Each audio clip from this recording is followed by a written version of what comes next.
बहुत ज़्यादा पैनिक हो रहे हैं कि हमारा रिवार्ड बंद हो चुका है, हमारे पास कुछ भी नहीं आ रहा है। तो देखिए मैं आपको ये BeLove के सबसे पहले ऐप पे लेकर के आया हूँ। यहाँ पे जो टैप टू अर्न का ऑप्शन आया करता था, इस पर जब आप क्लिक करते थे यहाँ पे माइनिंग स्टार्ट हो जाती थी।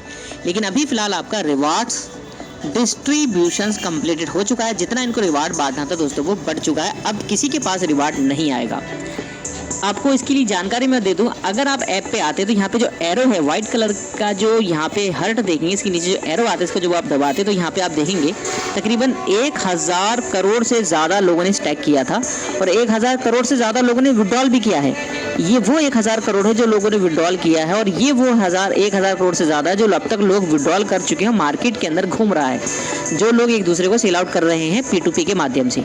देखिए यहाँ पर 1000 करोड़ तो ये दे चुके हैं, तो लगभग मार्केट के अंदर बहुत ज़्यादा ऑलरेडी सप्लाई आ चुकी है। अब यहाँ पर कितने सारे लोग ऐसे हैं जो लोग अभी भी विड्रॉल नहीं कर पाए हैं, तो वो भी पेंडिंग है। और ये 1000 से ज़्यादा करोड़ अभी ये भी पेंडिंग है। तो 1000 करोड़ ये वाला और 1000 करोड़ ये वाला, तो तकरीबन 2-2.5 करोड़ के आसपास तो ये आ जाएगा।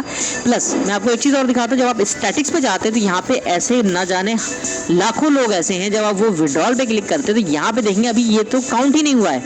ये आप देख रहे हैं 3,56,000 दिखा रहा है। इसी तरीके से किसी के पास 50-50 लाख है, 20-20 लाख है, 1-1 लाख है, 10,000 है। यानी कि हर वो व्यक्ति जिसने BeLove को बाय किया था, जिस किसी व्यक्ति ने स्टैकिंग पे लगाया था, तकरीबन आप देखेंगे यहाँ पे 1 करोड़ से ज़्यादा लोग ऐसे हैं जो स्टैक कर चुके थे और 1 करोड़ से ज़्यादा लोगों के पास अभी विड्रॉल उन्होंने USDB की फीस दे करके नहीं किया।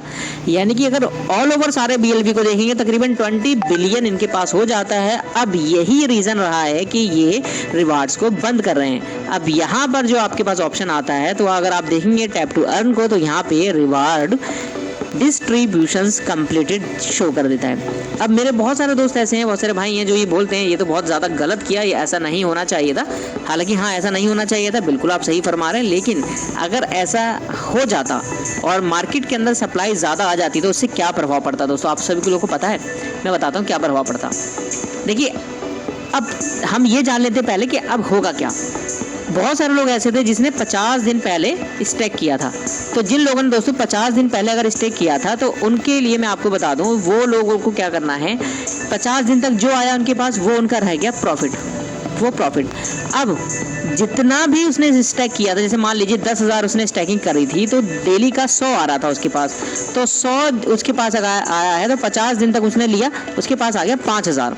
तो इसमें 5,000 उसका वो तो हो गया उसका प्रॉफिट। कहा गया है कि यहाँ पर जितने भी मार्केट के अंदर जो BLV थे, वो मार्केट के अंदर ऑलरेडी 20 बिलियन ही मार्केट में सप्लाई होगा। उससे ज़्यादा अगर होता है तो लोगों के अंदर ये कूड़े वाली बात हो जाएगी। ये एक तरीके से इसका रेट मेंटेन नहीं कर पाएंगे, क्योंकि जब ज़्यादा सप्लाई आती है तो उसका जो कंट्रोल है वो लोगों के हाथ में रहता है और लोगों के पास जब ज़्यादा चीज़ें आ जाती हैं उसकी कदर नहीं होती, वो औने पौने दामों का अंदर बिड लगाएंगे, क्योंकि उनके पास बहुत ज़्यादा मात्रा में पड़ा होगा। उनको कोई फ़र्क नहीं पड़ता, कोई फ़र्क उन लोगों को नहीं पड़ेगा जो लोग यहाँ से कमा चुके होंगे। कंपनी नहीं चाहती बिल्कुल भी कि लीडर्स के पास अगर 50 लाख डेली का BLV आ रहा है या फिर किसी के पास 1 लाख डेली का BLV आ रहा है कि वो व्यक्ति इसको कूड़ा समझे। इसीलिए कंपनी ने क्या बोला, इन सभी लोगों को भी खत्म कर दिया। अब वह वाला रिवार्ड आएगा जो आपने जमा किया था। आशा करता हूँ आप समझ चुके होंगे। मैं आपको एक बार और